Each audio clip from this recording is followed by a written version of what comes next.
பன்ருட்டி சட்டமன்ற தொகுதி அதிமுக வேட்பாளர் மோகன் பல்வேறு கிராம பகுதிகளில் நடந்தே சென்று வீடு வீடாக தீவிர வாக்கு சேகரிப்பில் ஈடுபட்டார். கடலூர் மாவட்டம் பன்ருட்டி சட்டமன்ற தொகுதியில் அதிமுக வேட்பாளராக மோகனுக்கு வாய்ப்பு அளிக்கப்பட்டுள்ளது. இந்த நிலையில் பன்ருட்டி மற்றும் அதன் சுற்றுவட்டார கிராமங்களான சாத்திப்பட்டு, பலாப்பட்டு, பாலூர், சித்தரசு ஆகிய பகுதிகளில் அவர் நடந்தே சென்று தீவிர வாக்கு சேகரிப்பில் ஈடுபட்டார்.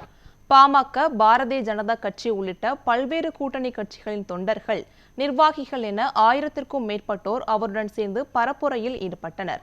மேலும் செல்லக்கூடிய இடங்களில் அவருக்கு ஆரவாரத்துடன் வரவேற்பு அளிக்கப்பட்டது.